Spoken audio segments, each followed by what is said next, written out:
আল্লাহর নবীর সাহাবী আব্দুল্লাহ ইবনে উবাই যখন ইন্তেকাল করবে, মারা যাওয়ার পরে আব্দুল্লাহ ইবনে উবাইয়ের সন্তান আব্দুল্লাহ আল্লাহর নবী সাল্লাল্লাহু আলাইহি ওয়াসাল্লামের কাছে এসে বললেন, ইয়া রাসূলুল্লাহ, আমার আব্বা দুনিয়ার মায়া ছেড়ে চলে গিয়েছে।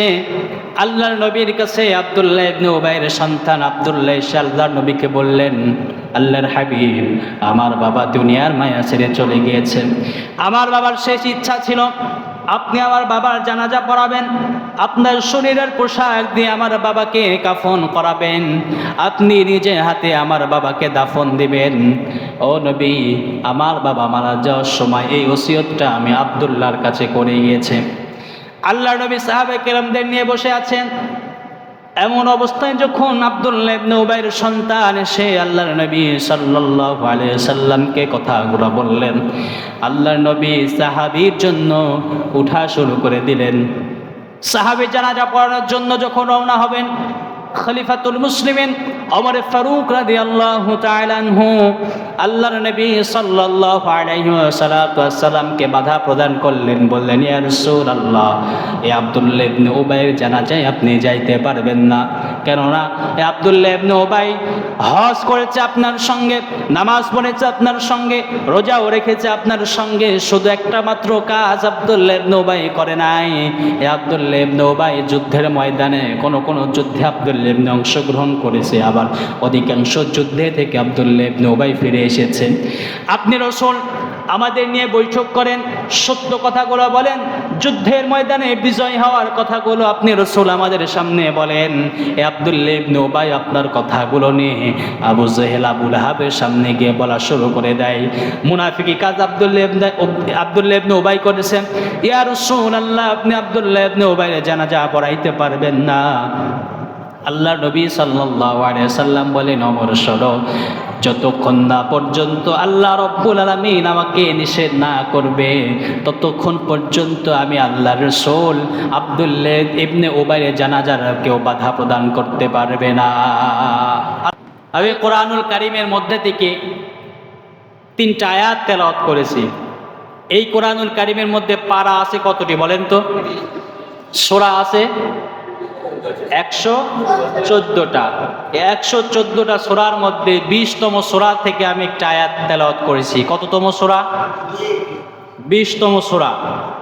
20তম সূরার 124, 25 এবং 26টা বার আয়াত আমি তেলাওয়াত করেছি।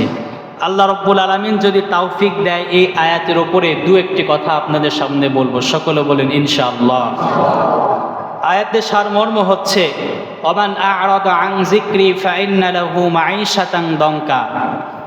আল্লাহ রব্বুল আলামিন বলছেন, বান্দারা শোনো, ওমান আ'রাদা আন যিকরি, যারা আমার জিকির থেকে, আমার কোরআন থেকে, আমার ধর্ম থেকে, আমার ইসলাম থেকে, আমার বিধিবিধান থেকে যারা মুখ ফিরিয়ে নেয়, দূরে চলে আসে, যারা ইসলাম মানতে চায় না, কোরআন মানতে চায় না, নিজে মানে না, অন্যকেও মানতে দেয় না, নিজে তো নামাজ পড়ে না, আরেকজন যদি নতুন নামাজ ধরে তাকে টিটকারিমূলক কথা বলে, নিজে কোরআন পড়ে না, আরেকজন কোরআন পড়ার কারণে তাকেও টিটকারি দিয়ে কথা বলে। হুজুররা মাদ্রাসায় পড়াশোনা করলে অনেক কৃষকের ছেলেরা, রিক্সা চালকের ছেলেরা মাদ্রাসায় পড়াশোনা করে, পাশেই মাদ্রাসা, তাকায় দেখবেন অধিকাংশ গরিবের সন্তানরা মাদ্রাসায়।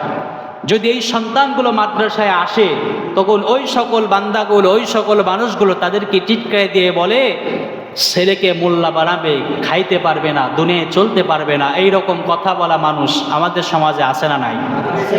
ওদের কথায় আল্লাহ বলছেন, আ'রাদা আন যিকরি, যারা আমার এই জিকির থেকে মুখ ফিরিয়ে নিবে, এই জিকির থেকে, জিকির অর্থ কোরআন, জিকির অর্থ নামাজ, জিকির অর্থ ইসলামের বিধিবিধান, জিকির অর্থ হচ্ছে ইসলামের পরিপূর্ণ হুকুম আহকাম মানার নামই হচ্ছে জিকির। তাহলে এই জিকির থেকে যারা মুখ ফিরিয়ে নিবে তাদের অবস্থা কি হবে? আল্লাহ রাব্বুল আলামিন বলছেন, আ'রাদা আন যিকরি ফাইন্না লাহু মাঈশাতান দঙ্কা। আমি আল্লাহ রাব্বুল আলামিন তাদেরকে, তাদের জীবনকে সংকুচিত করে দেব, তাদের জীবনকে আমি আল্লাহ রাব্বুল আলামিন অন্ধকারাচ্ছন্ন করে দেব। এই জন্য এই কোরআন আমাদের শিক্ষার দরকার আছে না নাই বলেন? আল্লাহ সুবহানাহু ওয়া তাআলা এই কোরআনুল কারীমের মধ্যে 114টা সূরা নাজিল করে দিয়েছেন। আল্লাহ রাব্বুল আলামিন এক এক সূরাকে এক এক রকম বরকতময় করে কোরআনুল কারীমের মধ্যে নাজিল করেছেন। সূরাতুত তাহা 124 নম্বর আয়াতে রব্বুল আলামিন বলছেন, ও দুনিয়ার বান্দারা শোনো, ওমান আ'রাদা আন যিকরি ফাইন্না লাহু মাঈশাতান দানকা। আমার এই যে সকল বান্দাগুলো আমার কোরআন থেকে, আমার দিন থেকে, আমার ইসলাম থেকে মুখ ফিরিয়ে নেবে, আমি ওই সকল বান্দাগুলোকে দুনিয়া এবং আখিরাত সহ 3টা শাস্তি তাদের জন্য নির্ধারণ করে দিলাম। কয়টা শাস্তি? জয় বলেন কয়টা? 3টা শাস্তির কথা আল্লাহ রাব্বুল আলামিন এই আয়াতের মধ্যে বলছেন। দুনিয়াতেও শাস্তি আল্লাহ রাব্বুল আলামিন ওই সকল বান্দাগুলোকে দিবেন, আবার কিয়ামতের ময়দানে কবরের জগতেও আল্লাহ রাব্বুল আলামিন ওই শাস্তিগুলো দিবেন। ওই শাস্তিগুলোর শুরুতে শাস্তি আল্লাহ রাব্বুল আলামিন বলছেন, ওমান আ'রাদা আন যিকরি ফাইন্না লাহু মাঈশাতান দানকা। এই দঙ্কার ব্যাখ্যায় মুফাসসিরগণ বলেন, দঙ্কার ব্যাখ্যায় মুফাসসিরগণ অনেক হাদিসের মধ্যে, তাফসীর গ্রন্থের মধ্যে এই মুফাসসিরগণ বলেন, দঙ্কার ব্যাখ্যায় আল্লাহ রাব্বুল আলামিন দঙ্কার শব্দ উচ্চারণ করেছেন। এই দঙ্কার দ্বারা তার জীবন চলাচলকে আল্লাহ রাব্বুল আলামিন সংকুচিত করে দেবে। জীবনের মধ্যে চলাচল করবে, পৃথিবীর জমিনে এসে, এই জমিনের মধ্যে এসে 50 বছর, 60 বছর, 70 বছর হায়াত আল্লাহ রাব্বুল আলামিন তাদেরকে দিবে। এই হায়াতের মধ্যে আসার পরে ওই বান্দাটা দুনিয়ার সব কিছু কামাই করবে, কিন্তু কোরআন শিখবে না, কোরআনের প্রতি আসবে না। তার মূল্য আল্লাহ রাব্বুল আলামিনের কাছে 1 টাকার সমানও হবে না। পৃথিবীর সব জ্ঞান শিখবে, কিন্তু যে কোরআন শিখবে না, তার মূল্য আল্লাহর কাছে 1 কিঞ্চিত পরিমাণ মূল্য থাকবে। বলেন, এই জন্য আল্লাহ বলছেন মাঈশাতান দানকার প্রথম ব্যাখ্যা হচ্ছে দুনিয়ার মধ্যে চলাচল করবে, কোরআন মানবে না যারা, কোরআনের বিধিবিধানে যারা বাধা দিবে, আল্লাহ রাব্বুল আলামিন বলছেন কোটিপতি হতে পারে, লাখপতি হতে পারে, অর্থ সম্পদের বিশাল মালিক হতে পারে, এরপরে দেখা যাবে তার জীবনের মধ্যে কোনো শান্তি নাই। এমন মানুষ আমাদের সমাজে আছে না নাই? লক্ষ কোটি কোটি টাকায় তার যার ইনকাম, এসির তলে ঘুমায়, যার শরীরে রোদের কোনো টাচ লাগে না, ওই সকল মানুষগুলোকে জিজ্ঞাসা করবেন, বাবা ভাই আপনার জীবন কেমন আছেন, আপনি কেমন আছেন, মুখটা বাঁকা করে বলবে আল্লাহ চলাচ্ছে। এ কথা বলে কি বলে না? আর একজন রিক্সা চালককে, একজন 500 টাকা দিন মজুরিওয়ালাকে জিজ্ঞাসা করবেন, বাবা আপনার দিনকাল কেমন চলছে, একটা মুস্কি হাসি দিয়ে বলবে আলহামদুলিল্লাহ। কি বলবে? আলহামদুলিল্লাহ। আবার লক্ষ্য করে দেখবেন, কোটি কোটি টাকা ইনকাম করে, রাতে আরামে ঘুমাতে পারে না। আছে না নাই? আরামে ঘুম আসে না। অনেক সম্পদ হয়েছে তার, কিন্তু কোথাও নিরাপদে একা যাইতে পারে না। কিন্তু একজন মাদ্রাসার হুজুরকে, মাদ্রাসার ছাত্রকে, একজন ইমাম সাহেবকে মসজিদ থেকে বেতন আপনি 3-4 হাজার টাকা দেন, এরপরেও দেখবেন তার জীবনটা সুখ শান্তিতে ভরপুর হয়ে আছে। কিসের কারণে বলেন তো? কিসের কারণে? এই কোরআন তার মধ্যে থাকার কারণে। কোরআন তার মধ্যে। তাহলে 1 নাম্বার হচ্ছে দুনিয়ার জীবনটাকে আল্লাহ রাব্বুল আলামিন তার সংকুচিত করে দিবে, কোনো কিছুতে সে শান্তি পাবে না। এই দঙ্কার ব্যাখ্যায় মুফাসসিরগণ দ্বিতীয়তম ব্যাখ্যা দিয়েছেন। আল্লাহ রাব্বুল আলামিন বলছেন দঙ্কার ব্যাখ্যা হলো কবরের জীবনকে আল্লাহ রাব্বুল আলামিন সংকুচিত করে দিবে। 3.5 হাত কবরকে আল্লাহ রাব্বুল আলামিন আরো শক্ত করে চাপ দিয়ে ওই বান্দাগুলোকে আটকাইয়া ফেলবে। আল্লাহ রাব্বুল আলামিন বলছেন যারা কোরআনের পথে থাকবে, আমার বিধিবিধানগুলো যারা মেনে নেবে, সৎ পথে যারা জীবন যাপন করবে, কবরের মধ্যে যখন আবার বান্দাগুলোকে নামানো হবে, আমার বান্দাগুলোকে নামানোর পরে আমি আল্লাহ রাব্বুল আলামিন ওই কবরকে 70 হাত পর্যন্ত প্রশস্ত করে দেব। আর যারা কোরআন মানবে না, কোরআন শুনবে না, কোরআন নিয়ে যারা বিধিবিধান করবে না, আল্লাহ রাব্বুল আলামিন তাদের কথা বলছেন মাঈশাতান দানকা। 1 নাম্বার শাস্তি দুনিয়াতে আমি আল্লাহ রাব্বুল আলামিন তার জীবনকে সংকুচিত করে দেব। আর 2 নাম্বার শাস্তি হচ্ছে আমি আল্লাহ রাব্বুল আলামিন কবরের আযাব তার জন্য বৃদ্ধি করে দেব, কবরের জীবনটাকেও তার জন্য কঠিন করে দেব। কবরের জীবন কি করবেন আল্লাহ? কঠিন করে দিবেন, তাহলে কবরের আযাব থেকে আমাদের মাপ পাওয়া দরকার আছে না নাই বলেন? মাপ পাইতে হলে কোন পথে আসতে হবে? কোরআনের পথে। তাহলে কয়টা শাস্তি শুনলাম? দুইটা। তৃতীয়তম শাস্তির কথা আল্লাহ রাব্বুল আলামিন বলছেন, ওয়া নাহশুরুহু ইয়াউমাল কিয়ামাতি আ'মা। এই আয়াতের মধ্যে আল্লাহ রাব্বুল আলামিন বলছেন, ওয়া নাহশুরুহু ইয়াউমাল কিয়ামাতি আ'মা, এবং কিয়ামতের ময়দানে আল্লাহ রাব্বুল আলামিন ওই সকল বান্দাগুলোকে অন্ধ অবস্থায় তুলবে। কি অবস্থায় তুলবেন বলেন? চোখ আমাদের আছে না নাই? অন্ধ অবস্থায় তুলবেন কিয়ামতের ময়দানে। কিয়ামতের ময়দান অন্ধ অবস্থায় তুলবেন আল্লাহ রাব্বুল আলামিন। বান্দাগুলো আল্লাহকে প্রশ্ন করবে, ইয়া রব, দুনিয়ার মধ্যে তো আমি চক্ষুষ্মান ছিলাম, চোখ দিয়ে আমি সব কিছু দেখেছি, আজকে কেন আমি অন্ধ অবস্থায় এসেছি? এই কথাটা আল্লাহ রাব্বুল আলামিনকে যখন বান্দাগুলো প্রশ্ন করবেন, আল্লাহ রাব্বুল আলামিন এই কথাটাও সুন্দরভাবে কোরআনুল কারীমের মধ্যে নোট করে দিয়েছেন। আল্লাহ বলছেন, قال رب لما حشرتني أعمى وقد كنت بصيرا। ওই সকল বান্দাগুলোকে আল্লাহ রাব্বুল আলামিনকে ওই সকল বান্দাগুলো ডাক দিয়ে বলবেন, আল্লাহ, দুনিয়ার মধ্যে তো আমার চোখ ছিল, চোখ দিয়ে আমি দুনিয়ার সব কিছু দেখেছিলাম, দুনিয়ায় আমি চক্ষুষ্মান ছিলাম, চোখ দিয়ে আমি সব কিছু দেখেছি, আজ কেন চোখে আমি দেখতে পাচ্ছি না? আল্লাহ রাব্বুল আলামিন তখন বলবেন, বান্দারা শোনো, তোমাকে চোখ দিয়েছিলাম, এই চোখটা তুমি সঠিক পথে কাজে লাগাও নাই। তোমাকে চোখ দিয়েছিলাম, ক্বালা কাযালিকা আতাতকা আয়াতুনা ফানাসিতাহা, আমার কোরআন তুমি পড়ো নাই, আমার নিদর্শনগুলো তোমরা দেখো নাই, ফানাসিতাহা, আমার আয়াতগুলোকে তোমরা দেখো নাই। আজকে আয়াত না দেখার কারণে, আমার নিদর্শনগুলো না দেখার কারণে, আমার দিনের পথে না আসার কারণে আমি আল্লাহ রাব্বুল আলামিন কিয়ামতের ময়দানে তোমাকে অন্ধ অবস্থায় তুলব। কিসের কারণে শুধু বলেন? এই কোরআনের পথে না আসার কারণে।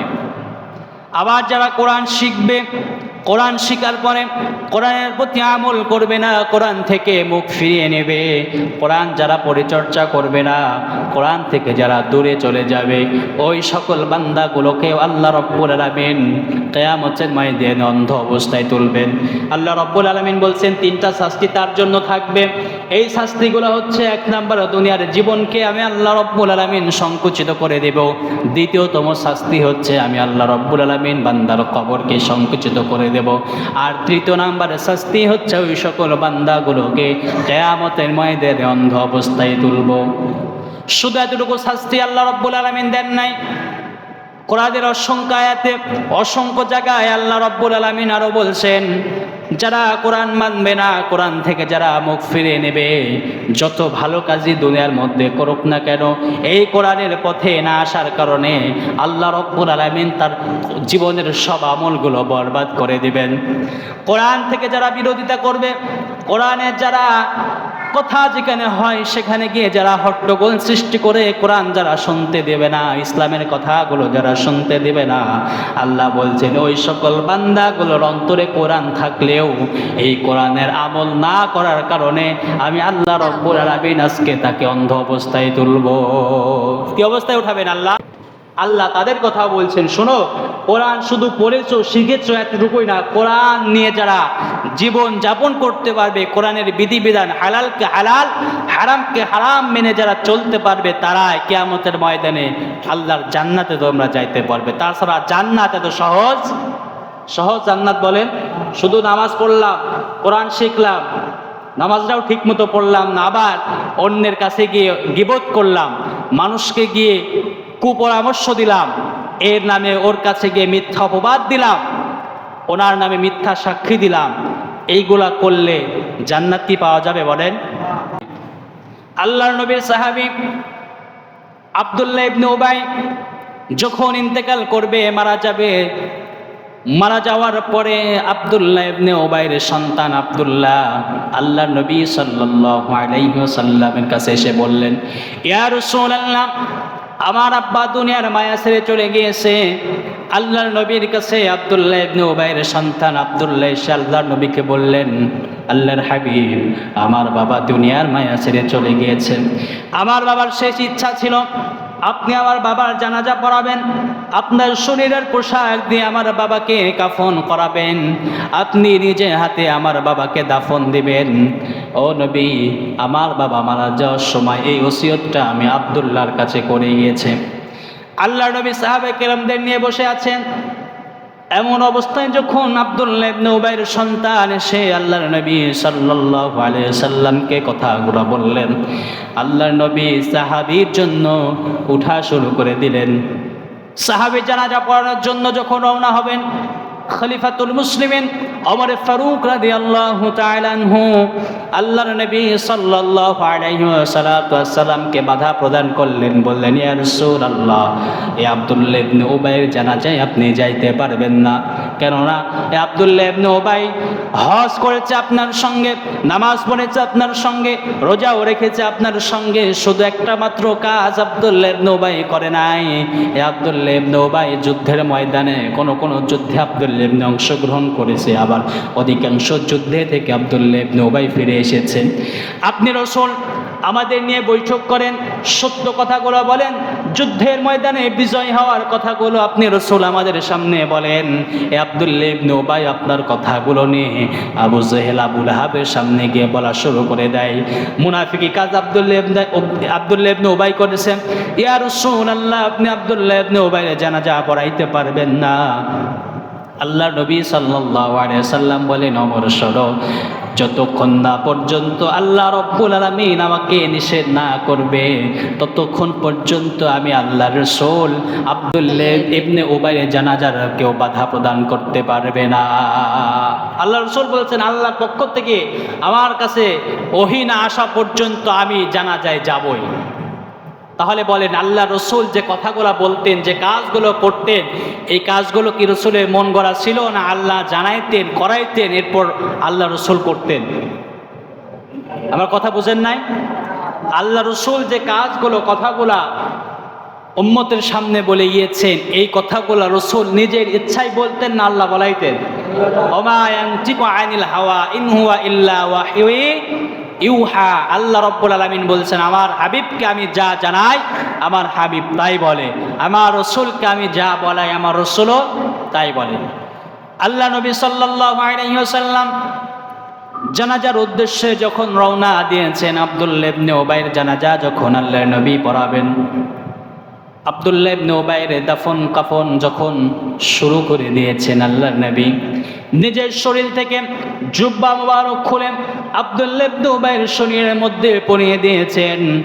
নিজের মুখ থেকে থুতু দিয়ে আব্দুল্লাহ ইবনে উবাইয়ের সারা মুখটা মেসেজ করে দিয়েছেন, যেন জাহান্নামের আগুন আব্দুল্লাহ ইবনে উবাইয়ের শরীরে স্পর্শ করতে না পারে। এত কিছু করার পরেও আল্লাহ রসুল যারা জানাজা নিজে পড়াবেন, এই প্রস্তুতি গ্রহণ করবেন সাহাবে কেরামদের নিয়ে, যখন আব্দুল্লাহ ইবনে উবাইয়ের জানাজার জন্য যখন আল্লাহ রসুল দাঁড়িয়ে গিয়েছেন, তাকবীর বলা যখন শুরু করবেন, তাকবীর যখন আল্লাহ রসুল বলবেন, এমন সময় জিবরাইল আলাইহিস সালাতু ওয়াস সালাম আল্লাহ রসুলের কাছে এসে কোরআনুল কারীমের একটা আয়াত নাজিল করে দিয়ে বললেন, আল্লাহ বলছেন, ইস্তাগফির লাহুম আও লা তাস্তাগফির লাহুম ইন তাস্তাগফির লাহুম ৭০ মাররাতান ফালান ইয়াগফিরাল্লাহু লাহুম। জিবরাইল আলাইহিস সালাম এসে বলেন, ইয়া রাসূলুল্লাহ, আজকে আপনি আব্দুল্লাহ ইবনে উবাইয়ের জন্য যদি একবার দুইবার নয় ৭০ মাররাতান ফালান ইয়াগফিরাল্লাহু লাহুম, একবার দুইবার নয় ৭০ বার যদি আব্দুল্লাহ ইবনে উবাইয়ের জন্য আপনি দোয়া করেন, আব্দুল্লাহ ইবনে উবাইয়ের দোয়া, আপনার দোয়া আব্দুল্লাহ ইবনে উবাইয়ের কোনো কাজে আসবে না। কারণ আল্লাহ রব্বুল আলামিন বলছেন, এই বান্দা ছিল আপনার বিরুদ্ধে কথা বলতো, আল্লাহর বিরুদ্ধে কথা বলতো, ইসলামের বিরুদ্ধে কথা বলতো, কোরআনের বিরুদ্ধে কথা বলতো। তার অন্তরে কোরআন ছিল, তার অন্তরে ইসলাম ছিল, তার অন্তরে আপনার প্রেম ভালোবাসা সব ছিল, কিন্তু আবার বাহিরে গিয়ে মুনাফিকি করত। আজকে এই মুনাফিকি করার কারণে আল্লাহ রব্বুল আলামিন বলছেন, এই আব্দুল্লাহ ইবনে উবাই কোনো সময় মাপ পাবে না।